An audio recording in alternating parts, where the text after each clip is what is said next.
कि यहाँ से मैं जो सूखा है इतने दिनों से पड़ा हुआ उसको मैं यहाँ से हरा भरा करके भेजूंगा। हाँ, ये कांग्रेस को सीट हम लोग यहाँ से जिता के ले जाएंगे, कांग्रेस को यहाँ से मजबूत करेंगे और महागठबंधन की हम लोग सरकार बनाएंगे।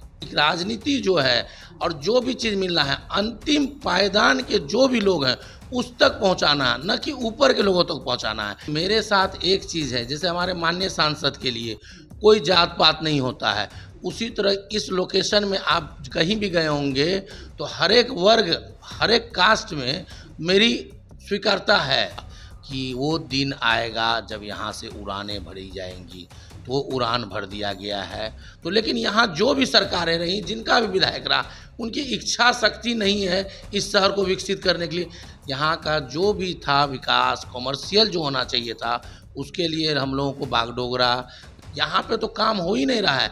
अगर इच्छा शक्ति होगी तो आप देख रहे हैं ना, एक इच्छा शक्ति है तो आज प्लेन उड़ रही है ना, यहाँ से ट्रेनें आ रही हैं ना, ये तो इच्छा शक्ति के ही बदौलत है ना। पप्पू यादव के अथक प्रयास से आज वो सपना साकार हुआ, बहुत ही खुशी है। नमस्कार, द इंडिया टॉप देख रहे हैं, मैं हूं अखंड ज्योति। देखिए, विधानसभा चुनाव से पहले सरगर्मी तेज हो चुकी है, हर ओर चर्चा चुकी, कुछ ही कह सकते हैं हफ्तों महीनों बाद बिगुल बजेगा और तमाम प्रत्याशी जो है वो मैदान में उतरेंगे। पर उससे पहले हम पूर्णिया में हैं और हमारे साथ कुमार दिवाकर सिंह हैं। देखिए, कांग्रेस पार्टी से ताल्लुक है। सबसे पहला सवाल रहेगा कि किस तरीके से देखते हैं आज पूर्णिया को बड़ा सौगात मिल रहा है? धन्यवाद। ये तो बहुत बड़ी सौगात है। आप भी देख रहे होंगे कि यहाँ पे इतने दिनों से एक एयरपोर्ट की मांग उठती थी, लेकिन उसके बाद जो भी जनप्रतिनिधि हुए उन्होंने ध्यान नहीं दिया, या जो भी कारण रहा हो, हम लोगों को उड़ान की तो सुविधा थी ही नहीं। यहाँ का जो भी था विकास, कमर्शियल जो होना चाहिए था, उसके लिए हम लोगों को बागडोगरा या निकट भविष्य में दरभंगा जाना पड़ता था, जो बहुत ही पेनफुल था। लेकिन माननीय सांसद पप्पू यादव के अथक प्रयास से आज वो सपना साकार हुआ। बहुत ही खुशी है कि कम से कम हम लोगों के लिए एक चीज़ तो इन्होंने कंप्लीट करा दिया। इन्होंने अपने मैनिफेस्टो में लाया था, जब ये चुनाव लड़ रहे थे उस टाइम इन्होंने कहा था कि वो दिन आएगा जब यहाँ से उड़ानें भरी जाएंगी। तो वो उड़ान भर दिया गया है। और आपने साथ साथ एक चीज़ देखा होगा, ट्रेन की भी सौगात मिल रही है। इसके लिए मैं धन्यवाद देता हूँ माननीय सांसद को। और इस योजना में जो भी आदमी कहीं से भी इन्वॉल्व हैं, उन सब को तहे दिल से मुबारकबाद है कि कम से कम ये चीज़ हमारे सरजमी पे आया। एक चीज हमने देखा कि पूर्णिया में जब लोगों से बातचीत कर रहे थे तो उस दौरान नाम कुमार दिवाकर सिंह खूब गूंज रहा है। तो मानते हैं पूर्णिया में अगर कांग्रेस पार्टी आपको जिम्मेदारी देती है, चुनावी मैदान में भेजती है, तो उतरेंगे? जी हाँ, अगर कांग्रेस पार्टी मुझे जिम्मेदारी देगी तो मैं उसका सच्चा सिपाही हूँ, तो मैं चुनाव में उतरूँगा। और मैं शीर्ष नेतृत्व को आश्वस्त करना चाहता हूँ कि यहाँ से मैं जो सूखा है इतने दिनों से पड़ा हुआ उसको मैं यहाँ से हरा भरा करके भेजूँगा।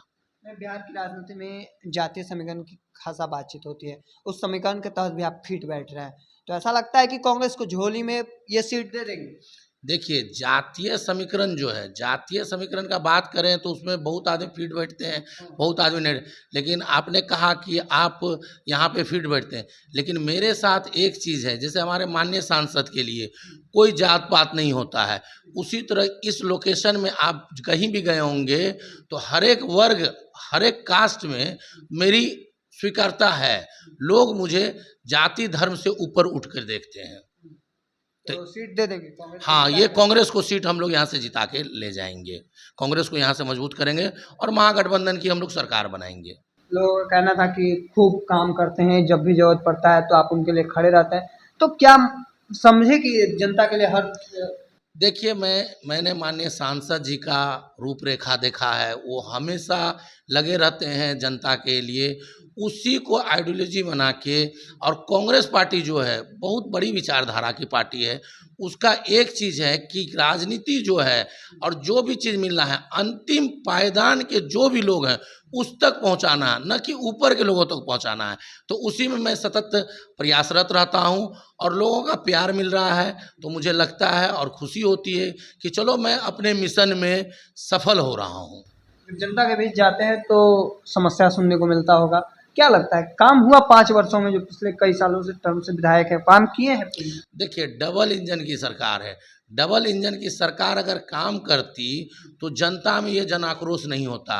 जनता में जन आक्रोश हो चुका है, जनता जागरूक हो चुकी है। आप अगर इसी शहर में कभी घूमेंगे तो कहीं भी प्लान वे में आपको न नाला मिलेगा, न सड़कें मिलेंगी। जैसे हो, जो योजना हो, करना नहीं है, सिर्फ ब्लफबाजी करना है, भरमाना है, जुमलेबाजी करना है, वही चीज़ है। यहाँ पे तो काम हो ही नहीं रहा है। अगर इच्छा शक्ति होगी तो आप देख रहे हैं ना, एक इच्छा शक्ति है तो आज प्लेन उड़ रही है ना, यहाँ से ट्रेनें आ रही हैं ना, ये तो इच्छा शक्ति के ही बदौलत है ना। तो लेकिन यहाँ जो भी सरकारें रही, जिनका भी विधायक रहा, उनकी इच्छा शक्ति नहीं है इस शहर को विकसित करने के लिए। नहीं तो पूर्णिया तो सबसे पुराना शहर है।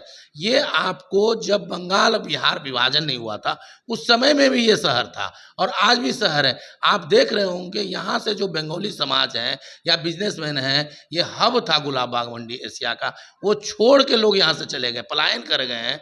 अगर ये सुविधा रहती तो यहाँ से पलायन नहीं करते।